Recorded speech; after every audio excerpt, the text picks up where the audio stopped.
Hello, everybody, and welcome to episode 20 of Wirecast Live. I'm Andrew Haley, and I'm the live streaming and product evangelist here at Telestream.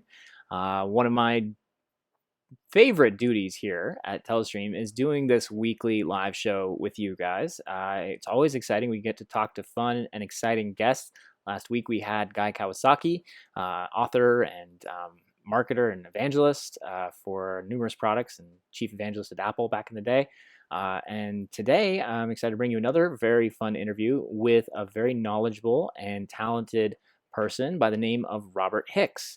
Rob is one of those guys that I think that once you learn what he does on a daily and weekly basis, you'll be as impressed as we have been, because he has really taken the Facebook live streaming farther and faster than almost anyone that we've encountered. He does sometimes as many as 3 or 4 shows to Facebook in a day, and he is constantly producing content for clients, customers, and businesses to market directly to Facebook as well as other platforms. So he has a lot of experience streaming and live video producing, and we really wanted to have him on here to talk a little bit about his process and the method to his madness and what he's learned along the way, and then share it with you guys. So that's the goal here, is to bring you valuable information and advice, and also give you a place to ask questions and join us. We post all of these videos to our Wirecast Tube channel on YouTube. That's all one word, Wirecast Tube. So you can always check them out later if you can't. Of course, they're recorded here on Facebook, so you can check them out there. And just leave a comment or a question. If you're tuning in live now for the first time, just say hi in the chat and let us know where you're watching from. It's always good to know who's tuning in and where they're watching from. And then, of course, actually getting back to each episode, we're going to probably change the format up. We have so many great interviews and people to talk to that we'll probably start shortening the interviews and adding a tutorial section, or if there's something we want to chat about or talk with you about in regards to Wirecast, then I can pick a learning topic for that week and we can go into some in-depth tutorials, which we've done in the past, but now we've started getting more and more people to interview. We've had less time for us, so we'll try to maybe reorder the show format coming up here. But for today, just sit back, enjoy. We're going to be live with Rob Hix, who is coming to us from Maryland via our Skype New Tech Talk Show box. Rob, are you there? I am. How are you? Rob, I'm good. Thanks for coming in and being here with us today. It's my pleasure. It's good to hang out with you guys. It is with you as well. So first of all, why don't we just start by giving people a little background on who you are and what you do? Sure. So I've been in the audiovisual business for almost 20 years, and I've been in commercial audio video for a little over 16. My company, Enlightened Audiovisual, is a traditional, I guess, audiovisual integration company. So, we do boardrooms, conference rooms, auditoriums, digital signage systems. But it's, in getting in video conferencing, I'd say a little over 12 years ago, I always found it to be so underwhelming. It was a boardroom table looking at a boardroom table. And you'd get home and it would be the antithesis of an ESPN experience. So it always bothered me, because I just like, this is so underwhelming. And, most of the conference room systems that we installed, even back 10 years ago, were $25,000 to $125,000. So that was kind of the thing that kind of took me by disbelief, that companies would spend this much money to look this poorly.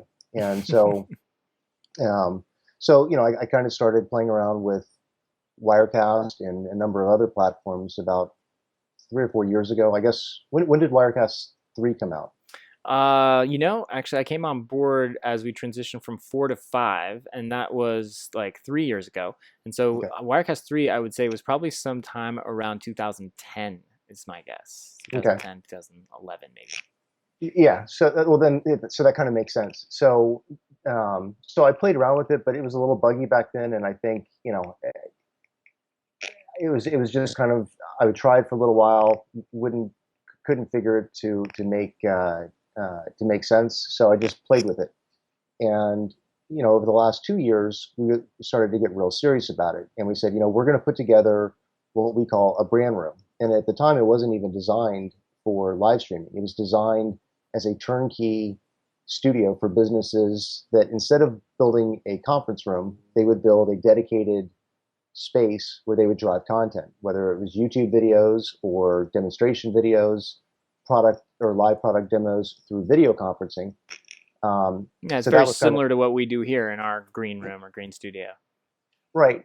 But I guess the difference is one of the things I always observed with not only video conferencing, but in running a studio is all of the different surfaces and disparate parts and remotes and everything that you need to run them. And while they're sufficient for technicians like you and I, for the everyday user, that's a non-starter if you're an enterprise organization looking to acquire one. So we sought out to provide an integrated surface that didn't have every single bell and whistle that a technician may want, but we didn't design it for the technician. We designed it for the everyday user to effectively be able to come into their brand room and go live, connect with video conference codecs with all the TV effects, the lower thirds, the green screen, the high-end audio. And so we perfected that system a little over 2 years ago and started marketing it to some of our existing enterprise clients. And what was interesting is that it fell flat. They were like, it's amazing, it's cool, but most of our video conferences are done within the company. So what do we, why would we spend $25,000-$50,000 to look good to our own people? Right. And it was a valid point. The second thing is that video conferencing, for the most part, is bought by IT firms, not marketing firms. Right. So, when I tried to provide or offer a brand new service that required all kinds of new IT support, again, it was yet another reason to fall flat. And, that changed when I think Blab was, for those of you that remember Blab, kind of was the, I guess, incubator of people getting accustomed to social video conferencing. And, I spent many hours on Blab late last year and a little bit this year. And that's where people kind of really saw the value and power of live video. Not just once, but, I think one of the things that we saw with Blab was that you got to really know somebody fantastically well, fantastically fast, because they were live interactive conversations. And while you may not find yourself knowing that person very well the first time, in Blab, it was a community where you met with the same people over and over and over again, whether it was weekly or monthly. So over the course of time, you really felt connected to that person. So, that when I realized how powerful Blab was, I'm like, we're just going to finish this. I knew that Facebook Live was starting to, or was planning to go live. Oh my God. I apologize. That's all right. I thought I had the headset mic right up until 1 minute before the broadcast. These things happen with live. They do happen with live. So Facebook Live came out, and I'm like, I've got to figure out how to do this as a technician. So I talked to Ricky Prime, who I started a relationship with from Blab, and I said, hey Ricky, if you come to the United States, we'll work out something where I want to be able to watch and observe a broadcaster do their thing and figure out all the missing things that, in other words, I was able to bring the brand room and the surface to, as far as I could as a technician, but I wasn't a broadcaster, and I, even to this day, don't consider myself to be a broadcaster. So Ricky came here, and for 3 months, he was kind of like my experiment, if you will. I mean, guinea pig. Well, he was, because yeah. Well, he even referred to himself with that. I think when we had him on a few episodes back, was just that you guys, he said he tried to push everything to the limits, try to test everything you could, and really see what you could do and what you couldn't do. That's right. So I think it sounded like it was a very fruitful collaboration for the both of you. It was awesome, and I really love Ricky. I mean, he is just an amazingly good guy, both on and off camera. And we just worked really well together. But and just for our audience who don't know who Ricky Prime is or what Rob's referring to here, Ricky Prime is someone we interviewed a couple episodes back, so you can go watch that episode with him to get more of an idea of who he is. But he's basically a kind of a personality broadcaster. He started kind of as a vlogger on Periscope and moved to Blab, which is the social sort of video conferencing site that was very popular for a while. It's been shut down for now. I think they're going to relaunch Yep. coming up here. And what was really interesting about what Ricky did was he kind of took these tools out there that are just emerging now and started making content that people were interested in, and was driving interest and eyeballs. And he actually invented probably the first dating show on Hmm. Blab, and was running basically a dating show on Blab IM. So we talked to him really as a kind of from the perspective of a content producer, somebody who's trying to get interesting content. So it's fun to then talk to you as someone who's the technician and putting all the pieces together, because Yep. obviously you need both to have some compelling content, and that's going to work and be viewable by people. So Hmm. anyway, just wanted to set that aside so people know what we're talking about here. Gotcha. So, Ricky and I worked together for 3 months, and I was able to observe him figure out the things that a broadcaster needed to be able to run a one-man show. And I think, that's nothing new because live streamers have been doing this for a long time, both in the podcast world, live streaming in general. Um, but again, what we were trying to do is to not develop a product for fellow live streamers. We were trying to build it on existing enterprise clients that we had. So we were just, like I said, it was even at the beginning of the summer, I hadn't figured what we now offer is production as a service. Because I think in some ways, with Ricky being here, I didn't have to do content because he was doing it on his own. So I was trying to build a system that was brainless for him to use. He could come in, day out, not turn the system on and start live streaming, and that's what he did. So while he was here, he did a daily show at 4 o'clock on Facebook every single day, and with that, we were able to kind of number one prove reliability to audience, predictability. And I think that was a big milestone or big milestone. But then Ricky left, and I'm like, okay, so I know how to do all these things, but Ricky had to go back to his full-time job, and New Zealand has a completely different time zone. So us being able to collaborate as well as we did when he was here was another challenge. So about that time, Blab crashed or Blab went away, and it left a number of broadcasters without a means of being able to do social conferencing anymore. Mm-hmm. So people started calling saying, "Hey, Rob, can you help me do my show?" And I'm like, "Sure." So I started doing shows, and that's actually where I kind of found like, wow, this maybe what I built isn't even what I meant, or isn't even the product. Maybe it's the service. Mm-hmm. So we've spent the entire summer through now basically perfecting the model of doing video production as a service. And I think we have a lot of advantages that we really didn't appreciate natively or organically in live streaming, and that was that we had a strength in video conferencing. And with our company, with the way we're structured, we basically service and manage all of the top video conference systems, from Cisco Telepresence to Polycom, BlueJeans, Zoom, kind of all of the above. And the main reason is just because, in addition to doing brand new systems and installations and programming, we also do long-term maintenance and support. So whether we like an enterprise organization's platform or not, we're getting paid to be able to fix, maintain, and provide the updates and firmware support for the duration of that particular system's lifespan. Yeah, and I think that it's very interesting that you kind of realized that your skills from one world were transitioning very nicely to this next world and this next product or service. Yeah. And because this is what we're doing right here is not easy to do. Bringing people in remotely with good quality video and audio, mixing it together, then rebroadcasting it out in real time, and putting all those pieces together is something that it can be done, and you Hmm. can work your way through it, but it certainly requires a specialized set of skills and some hard-earned experience. Right. So it's not something that just everybody's going to want to go out and handle for themselves. So I think you're totally right about the fact that offering this as a service to people would be very valuable and useful to companies or individuals, whether they're broadcasters like Ricky Yeah. or whether they're companies trying to just do one-off events or collaborative interviews. Right. So what's the response been so far? Where are you at in the process of marketing this as a service? So that's an interesting question that typically changes from day to day.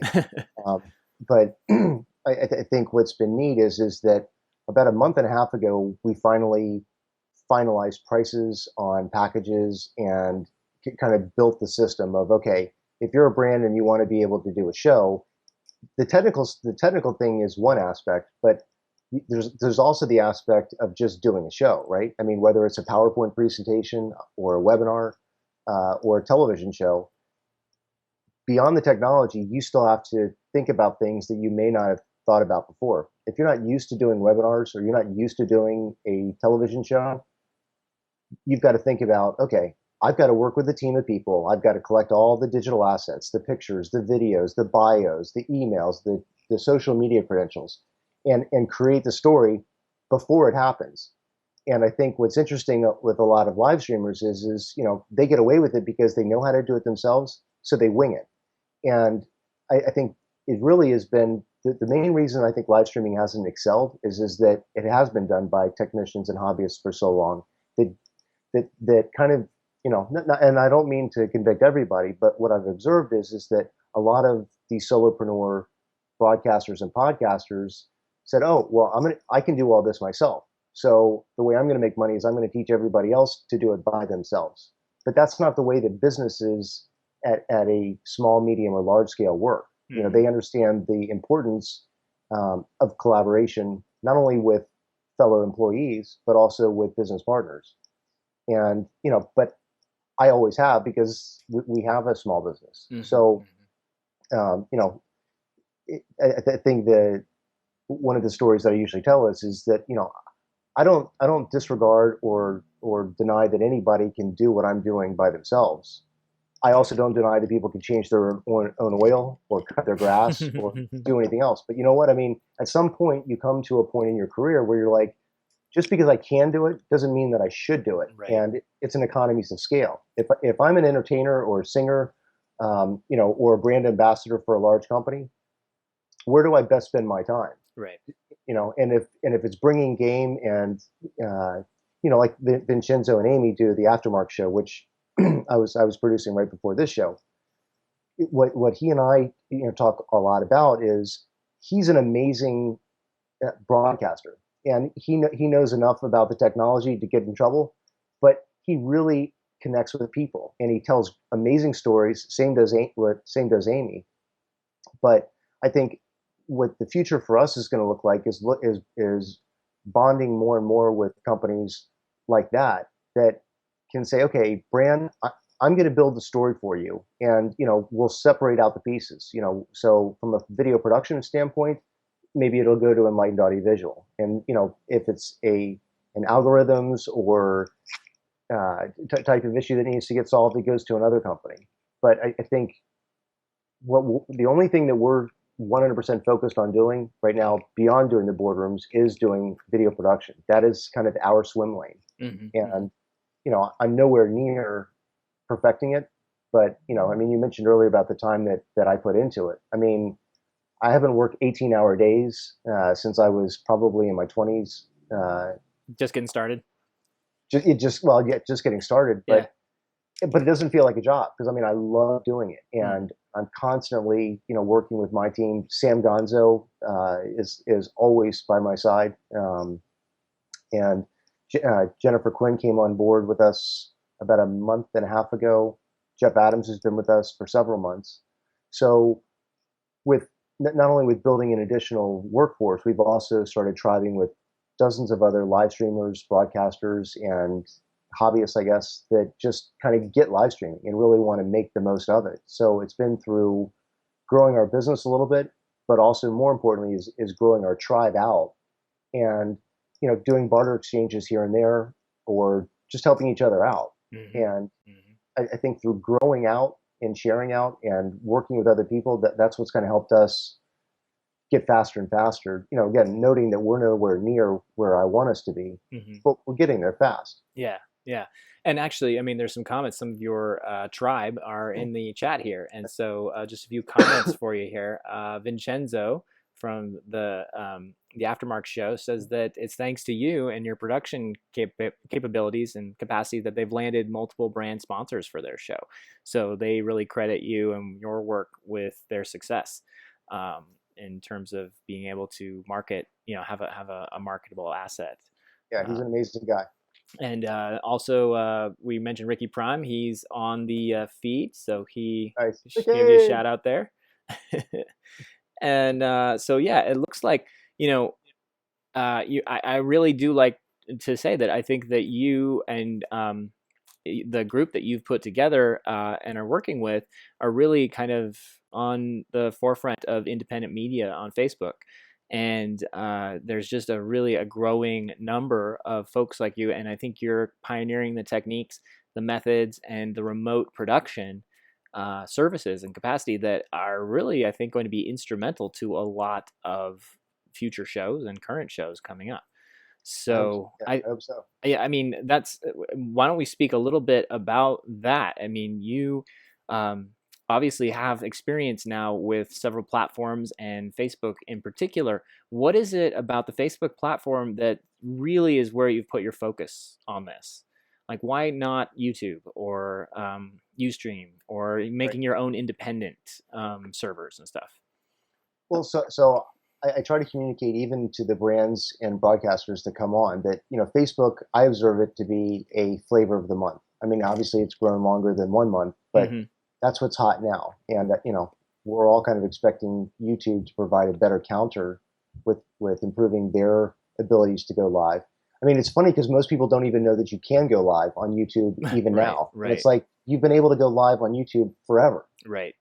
But, I mean, shout out to Wirecast for its Go product. I mean, you guys haven't done a lot with that recently, but that enabled people from their iPhones to be able to add lower thirds on a mobile device and make it a semi-pro look from a phone. That was huge.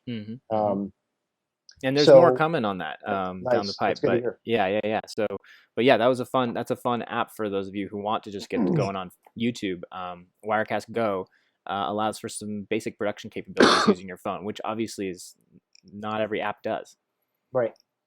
So I love YouTube. I love YouTube. I love Facebook. I love all of the above. I mean, remember that my swim lane is I want to perfect the art of video production.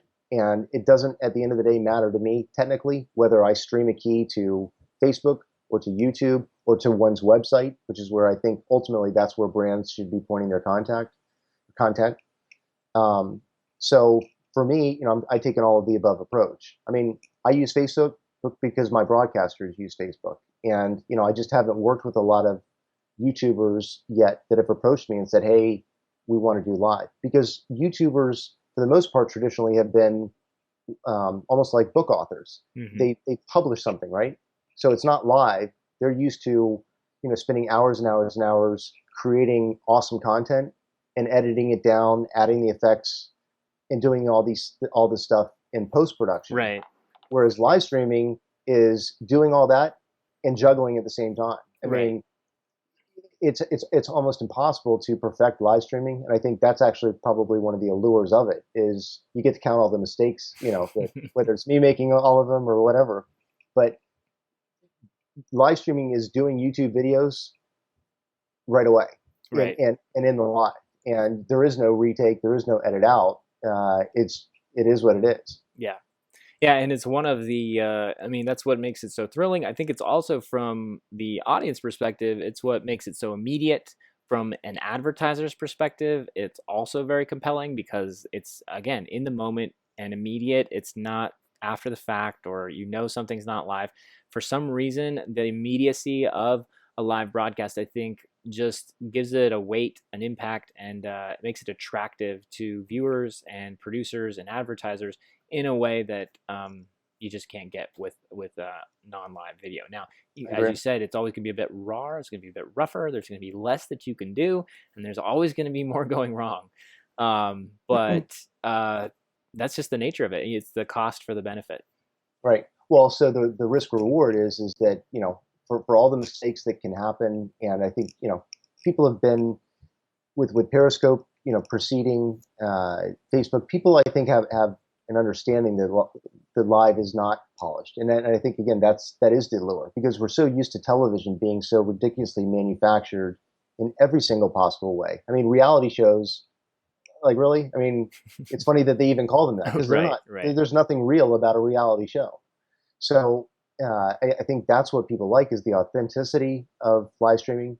You know, it shows the real you, for good or for bad. right. And but the other thing that live offers that videos and television don't is interactivity. And you mentioned Vincenzo in here earlier. Vincenzo and Jennifer Quinn are hands down the best interactors and engagers that I've ever met in broadcasting. I mean, they literally have a live conversation, not only with the guests that are on their shows, but they also make a point to reach out to their guests that are just simply watching the broadcast. Hmm, And hmm. with Vincenzo, it's kind of funny, because I think after the second or third show that we'd done for him, I'm like, Vincenzo, you got to start talking more to your audience and saying hi to them. He's like, well, how many of them? I'm like, all of them. So, what's been awesome is that he literally now will spend, even though he thanks people throughout the show, he'll literally will go top to bottom at the very end of the show, the last 5 minutes, and we'll start at the top, and we'll make sure that he's gone through every single person that's come into that show. And I tell you, it is absolutely worth those 5 minutes, because people come into live streaming because they feel like they're part of a conversation. Right. This isn't television. This is an extended conversation. And when you call somebody out and thank them for watching, read their comments, engage with them, they're going to come back, because they know that you care. So how, I mean, it seems like it's a, uh-oh, looks like we lost, okay, no, so you're still there. Okay. I thought we lost your audio for a second. Speaking of mistakes that can happen on live. Mm. I get that this has been very exciting and popular to the solo broadcasters, the people looking to kind of break into the business in a sense and create their own shows, create their own content, and do it from home, from their garage or whatever. So that's always made a lot of sense to me. How are you beginning to pitch this to marketers, to companies that are looking to expand their reach or broadcast online live? What is it that you've seen or talked to them about, and what are some of the successes or failures that you've had from trying to start that conversation? Well, so we always have failures. That's kind of the fun, right? But with the respect to clients and brands, I think the most notable brand that we brought on so far has been SAP. Mm-hmm. And SAP had been involved with social media for quite a while, but what they had been doing is that they had been paying social media people and influencers to do shows on their behalf, and that's always going to exist.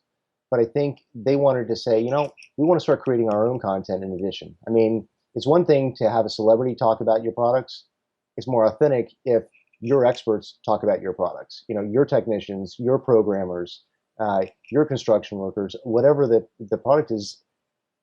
I want to, regardless of whether it's a car, well, particularly if it's a car. I mean, I'd rather hear from the technician that engineered that Mercedes AMG engine versus a celebrity talking about the engineer that built that Mercedes engine, because that's the authenticity. I mean, you're seeing the vision, you're seeing the artistic expression that technician is putting into their craft, whether, like I said, it's a vehicle or software. So SAP, I think, in addition to excuse me, having other people do content for them, they also wanted to start exploring some of the organic talent that they already had within their organization. So we started doing a once a week show with their small business division called SMB Talks, and it's just a once a week show where they bring on. It's hosted by Ursula Ringham, and she has kind of a resident expert for small business products within SAP. His name is Ryan Soderberg, and then they bring on customers and basically bring in the story of why SAP is applicable for businesses in different applications. So we've only done about 4 episodes of the SMB Talks, but what it's already led to is we've started to do live events for SAP. It was funny because a week after we did and I apologize for the clock in the background. Like I said, That's all right.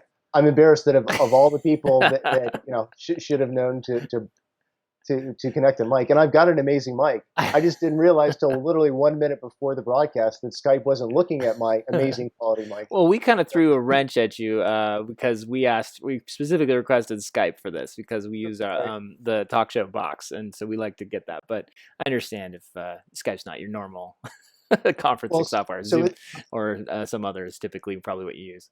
yeah, I mean, you mentioned Skype and you mentioned Zoom, and that's an entirely interesting story in itself. Is I think I'm going to have to relearn Skype. I mean, there are businesses that we support that have leveraged Link or now Skype for Business within their organizations, not only for contacts but also for instant message and of course video conferencing as well. Um, but I think Skype's going to become relevant when when LinkedIn introduces live video, Right. because I'm certain that when Microsoft bought LinkedIn and they had bought Skype several years back, it's all part of I guess Microsoft's version of what Facebook and YouTube are doing, and it's a Yeah. great play. Yeah, no, I think it is. I think that it's going to be kind of the Facebook for business and the Facebook Live for business, Yep. which is pretty cool. So I think we'll see some exciting stuff coming from there. And what would be nice for us personally is, and I know a lot of people in our organization would be very excited to do this type of content live on, sorry, LinkedIn. LinkedIn, Yeah. to groups and trade associations, and it's just gonna have it's gonna be really cool because what broadcasters and social media experts like about Facebook Live, obviously, and marketers is the social network aspect of it and the sharing that can occur with the live content and video content. So now imagine all that focused on business to business. Um, and that gets pretty exciting as well. So yeah, I can't wait to see what they come up with. Well, and honestly, that's one of the things that I've been messaging to some of my enterprise brands is, because a lot of the big brands look at Facebook as a toy and a gimmick. Like, why would I, take my big brand and put it on Facebook? Mm-hmm. Facebook is for stupid things, right? It's for like pictures of cats. Right, and political cartoons this year. Yeah, yeah, yeah. Yeah. But I think one way to look at it is to use it like a training ground. And do you want to be the business that starts to get into live streaming the day after LinkedIn introduces it, or do you want to have some fun in some of the social media platforms like YouTube, LinkedIn? I'm sorry, like YouTube and Facebook. Um, Periscope is now in the process of rolling out its desktop version, which is going to be another interesting concept. So the point is what I've been messaging is for these brands that to learn how to do it now, and be that brand day one on LinkedIn. That Mm-hmm. when it goes live, you're bringing game. You've got a highly polished look because it's all about messaging, right? So if you start day one looking in like a polished brand, and all of your competitors are starting day one, you've got a fantastically long time to be able to build audience. Because Right. if you're Coke and Pepsi, and Pepsi shows up the day LinkedIn starts to do video, Coca-Cola is going to have months and months and months of traction in building its shows and growing audience. Right. Now, maybe I shouldn't have picked those names because I don't have a dog in the race for Coke or Pepsi, but you get the idea. Yeah, absolutely. I think that we've had enough social networks that have been in existence now for long enough that we can see the same trend repeat itself, which is that early adopters are often, as long as they're consistent and they stay, ahead with their and stay bring good game every day. They just continue to build that lead that they got from starting early, That's right. and so it's just a question whether you want to be somebody who's been broadcasting for months, 6 months to the day after, from when it was launched, or the person who was just starting 6 months in. Mm-hmm. And it's just hard to catch up at that point. So I think that's a really good point, particularly from business to business. So okay, well, I think that also kind of sums up your idea that it not so much matters where you're putting your content in terms of it's just where's your audience, what's the best, most relevant content to you, and each business or person needs to decide that for themselves. So you're not saying necessarily one over another for advantages, but real quick, we could talk about some of the advantages of one versus another. Are there things that you found that you really like about Facebook as compared to YouTube, and things that you would like to see, YouTube step up a notch and bring to the table that Facebook's already started? Right. Well, I mean, so I think the social aspect of Facebook is significantly more relevant right now than YouTube. People mentally, for the most part, think of YouTube as like going to the library. That's where you go to check out videos that have already been done. And like I said, it's almost like shame on Google for not messaging that, because it's not something that YouTube already has it, and they just have done a poor job of messaging it. But Facebook has done a very, very good job of messaging it, promoting it. I mean, video is just weighted significantly more than any other kind of content that you post. So they're making it very, very attractive for you, even if you hate doing video, but you appreciate the analytics and the algorithms. You're almost forced to say, I have to do video whether I want to or not, because Facebook values that as the best kind of content. Well, and it's also interesting. I mean, one of the ways that Facebook has done a really good job of promoting the live function on their site is picking up big events to stream live, which is something we saw with other platforms as well. So the presidential debates this year on Facebook, that's a big deal. They wanted everyone to know that Facebook's got live streaming capabilities. Similarly with YouTube, I think YouTube did the last round of presidential debates, I think, 4 years ago. So that's an interesting thing that they try to do, but you haven't seen much since, right? So Twitter and Periscope obviously picked up the NFL games for live streaming. So that's an investment in the content, the premium content that these companies are capable of making, but also really just to spread the word that, hey, you can do this on our platforms now. So, and I think Facebook's just been doing that more than anybody else this year, particularly stuff like just the cool stuff you can start to watch on Facebook Live. And that just kind of plants the seeds that people could be using this platform for that purpose, and companies too. So, well, I think that if we covered quite a bit of ground here. So we've talked about kind of how you got into this, where you see it going. We've talked about Facebook Live. Are there any tips or techniques that you like to use for your broadcasters or the shows that you're producing to help bring more eyeballs and get more people involved? Marketing tips or promotional tips? I mean, earlier before the show was starting, we were talking about the merits of either starting streaming early with a lot of pre-roll, so you could share the specific link to the video, versus going live just a few minutes before you're supposed to be live. What are your thoughts on that? So when you told me that you usually start the stream, 10 or 15 minutes early, I was like, whoa, we've never considered doing that, because I think when people get notified, they need, they want instant results. Right. So they want to just roll right over and start watching. Yeah. So the way that we've generally done that is noting that when you go live, that's when all the notifications come out. We usually will put in a show card with a countdown timer on it. So we'll usually run that anywhere from 5 to maybe 2 minutes. And then when that starts, or when the show starts, we'll then run the intro video and then transition to the broadcaster.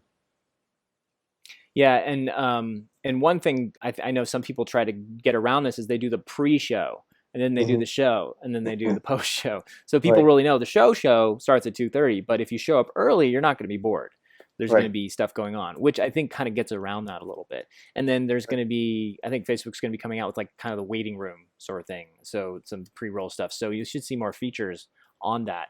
Well, that and also the ability to just get a stream key in advance. Right. I mean, that's actually one of the funny things, like I was telling you before the show started, that I'm still surprised that Facebook hasn't introduced that feature yet, because you can do that on YouTube. You could do it on Blab. I mean, it's not that difficult to be able to pre-publish a key so that you can tell people where the stream is going to be, rather than kind of the pain point of, well, it's going to be on my Facebook page. If your Facebook page is littered with tons and tons of content, it's hard people to got to scroll. That's right. Yeah, and that's the challenge. And honestly, so it's funny again, being a veteran in this industry is sort of fun to watch features sort of roll from one company or platform to the next. But Ustream really had the channel thing where they Yeah, were you could just always stream to your channel. It was the same stream key, and people would just know that's where they find you. right. And that was a really nice feature. YouTube came along but didn't have channels. They just had events. And so they would give you the stream key in advance. You could share the Hmm. URL, you could embed it, you could do all that, but you always had a different one for every single live event. So then you Right. couldn't send people to the same place twice. It was very Mhm. difficult unless it was a web page with a new embedded link every time. That's right. So that was Because they annoying. expire. All Right, right. because they expire. So that was frustrating. So then YouTube kind of realized that, and now they have this beta, the Live Now, which is kind of the first experiment with a channel, Hmm. which is really great. But now you can't embed that on an external page yet. So it's very Hmm. hard to share that link in other places besides. So you have to send everyone to the YouTube channel. Now Facebook enters the game, and they've got live events kind of, but they're only exist the minute you start streaming. They don't Right. exist until then. So you have an internal stream publish key, but you don't have any external share link or playout link. Hmm. So it's kind of interesting to watch the progression of these features. So it would be neat, and who knows what Facebook will do. Whether they're going to go kind of with the pre-publishable event links, or whether they're going to start to do more of a channel approach or some combination, will be interesting to see as they go along. But there's advantages to each. Right. Well, so I think one of the things that I was thinking about this during the show when I were talking, and that is that what I'm doing is very very much in line with what Wirecast in general is doing. I mean, you guys don't have a dog in the race because you broadcast to all. Hmm.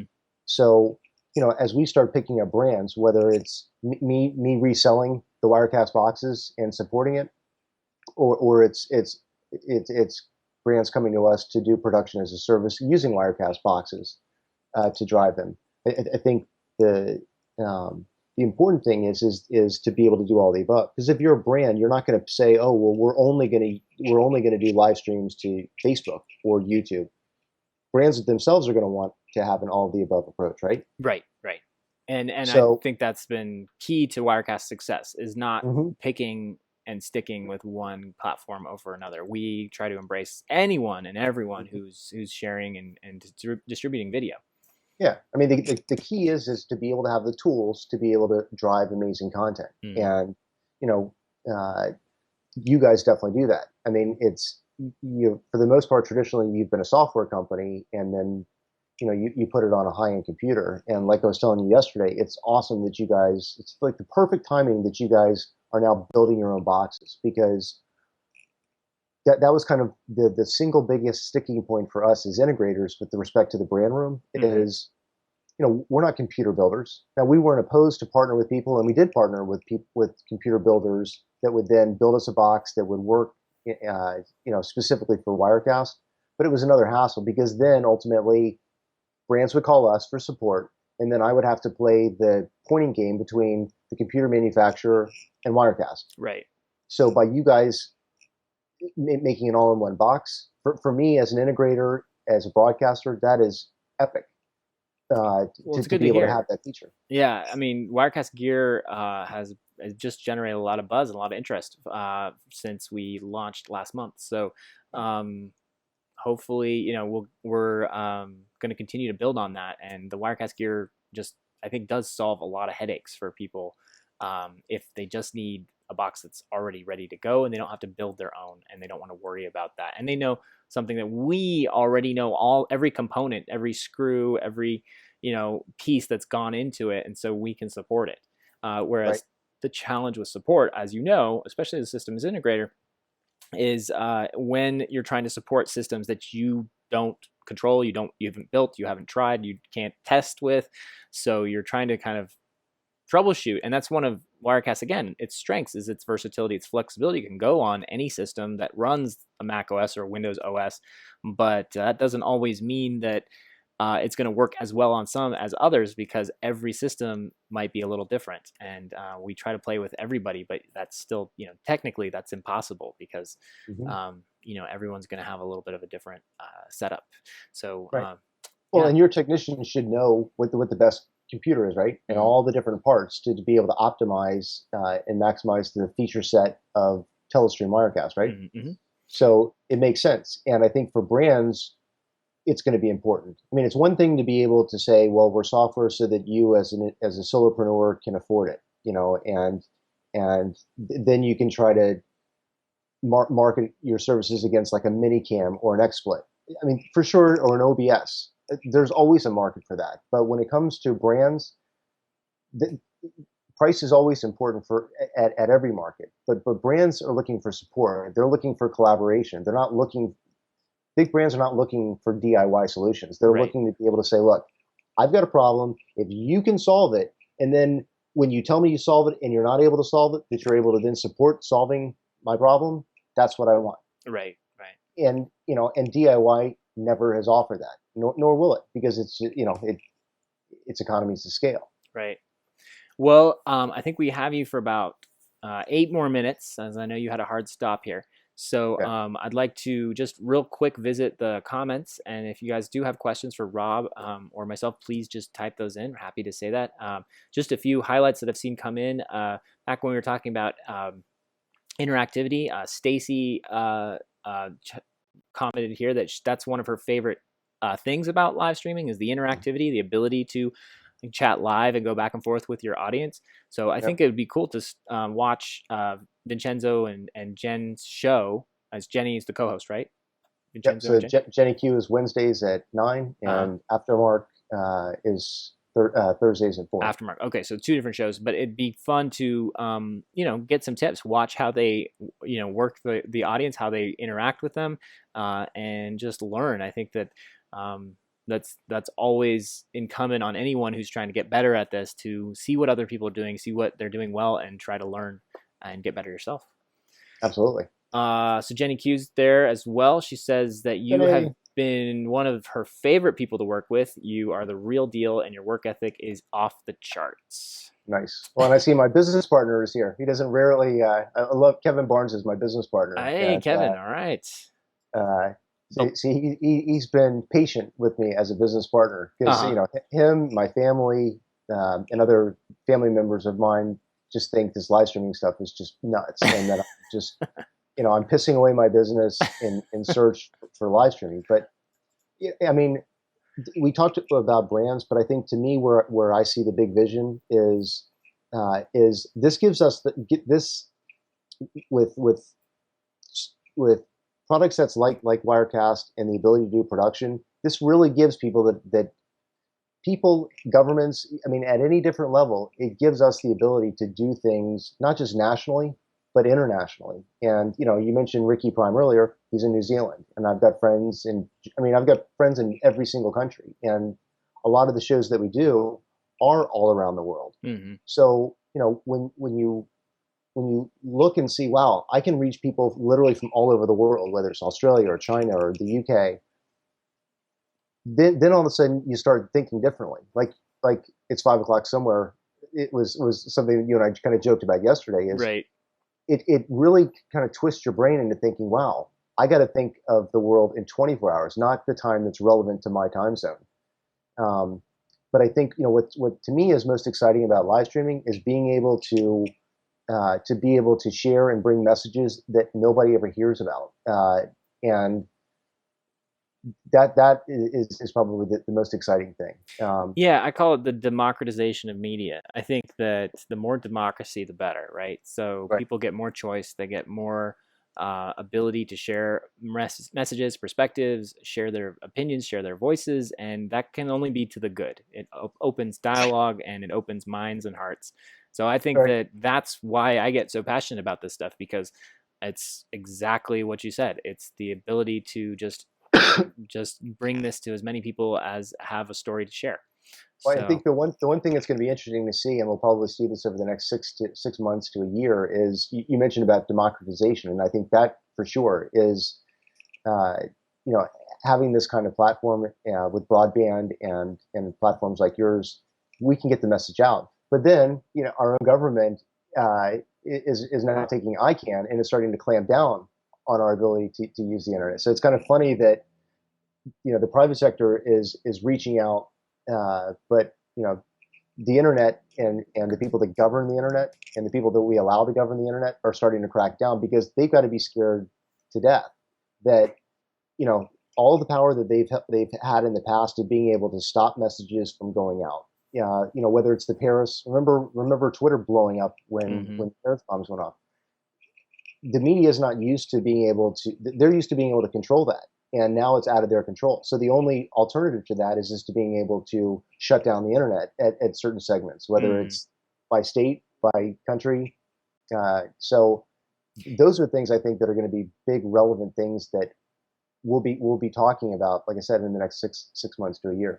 Yeah, I think that one thing that everybody can do if they feel passionately about that is just get involved with the movement as far as trying to keep the internet free and unregulated as possible for everyone, just so that freedom of speech is just so important because there's a lot of tools out there that have been developed to try to just counteract that. That's right. And so it's important, especially for people who believe that more voices are a good thing, to get involved and make sure that those voices aren't going to be silenced. So I hope we are, more people get involved with that. So in the meantime, I think that we've got maybe 3 more minutes. So I want to ask you one more question. There's one segment of video streaming, live streaming, that we haven't talked about, which is game streaming. So have you, is that a market or an interest? I mean, because we really haven't mentioned Twitch or anything. So is that something that as a producer, you're also looking into? I know Ricky Prime started out as a game streamer. And have any gamers approached you to help produce their shows or their live gaming shows? All right. Well, so I'm laughing, and I think my friends that see me laughing know why I'm laughing. It's because I I played around for Twitch, and I actually got booted off of Twitch for like a month in playing with it, because what I was trying to do is I was trying to do, Twitch has their Twitch creative. So one of the things in me being creative was I thought, this would be cool to be able to take Google Map and Periscope and composite them together, and we could do like an around the world tour. So so we had a live feed of Periscope going on, and we were basically going all around the world. We would find a Periscope in the UK or Hawaii or wherever, and we were just kind of globe spinning in the broadcast. And so if we found that's so cool. You were rebroadcasting. So I was rebroadcasting the live Periscope. The Periscopes. That's so cool. Right. So, with Periscope having the map feature, we would find a broadcaster, let's say that they were in, I don't know, Sydney, Australia. So using Google Maps, we would say, okay, this person's in Sydney, and then give them kind of a multi-dimensional experience around the narrow portrait Periscope and show them Sydney. And it was a lot of fun. Twitch let me go for probably an hour and a half. It sounds like a blast. Oh, I mean, the people that were watching it, I mean, I wasn't being mean. It was just like cool because I was giving people texture to the story that broadcaster was doing. But in any event, Twitch wanted nothing of it, so they booted me for 30 days, and I was like, you know what? I was kind of bitter about it, so I didn't go back. But I like Twitch. There's definitely relevance to Twitch. I think OBS is probably the winning platform on Twitch because it's generally done by the younger crowd. And it's mostly self-produced and stuff, but it'd be interesting to see if there is a model for remote producing, maybe a game talk show or commentary or something like that. So I'd love to see if you do something like that as a closet gamer. So also, and just a thought on that, perhaps where you went wrong there was combining the Periscope Twitter platform with the Amazon Twitch and then the legality there, but perhaps with something like Facebook Live Map, who I think your partner Kevin was saying he was enjoying on the comments here, might be a way if you stay all within Facebook and rebroadcast the Facebook around the world. It'd be interesting to try that. Yeah. Well, so we do have done that. Oh, you have? Oh, okay. Yeah. I just didn't get bitter Facebook because Facebook didn't shut me down. I was just bitter Twitch because Twitch shut me down because they didn't like me bringing Periscope stuff over. All right. Well, you can't please all the companies all the time. You can't. All right. Well, Rob, it's been really great. Where can people learn more information about you and your company? So the painful name of the company is Enlightened Audio Visual. So you got to spell it all out. All right. One word. all one word. You can also more easily go to our Facebook page, which is Enlightened AV. We're also on Twitter, Okay. Enlightened_AV. All right. And for those of you who want to catch more of this and Rob and I doing our thing here, we will be presenting live at the Streaming Media West show on November 2nd. So coming up, we'll be out in Huntington Beach, California. So we're flying you out, getting you out of your studio back there, and we're going to be presenting all about streaming live to Facebook That'll in be fun. particular. So I'm looking forward to that, Rob. Yep. Well, thank you guys very much, Andrew. You're always awesome. Deborah Lee behind the scenes. I know she doesn't like to cam up, but She doesn't, but yeah, but she is the glue she's that holds us amazing. together. She is amazing. So you guys have, a great team, and I love collaborating with you guys. And Well, thank ditto. you everyone for watching in the Facebook live broadcast. Yeah, thanks everyone for watching. We'll be back next week with our next guest, Matt Gonzak. Rob, thanks again for joining us, and we will see you next time. And keep streaming and keep sending us your live streams so we can know where to tune in. All right. We're very pleased to have him join us today. I want to say thanks to all of you for watching. This has been Wirecast Live, episode 20, and we'll see you next week on Thursday, October 20th for the 21st episode. Take care and keep streaming.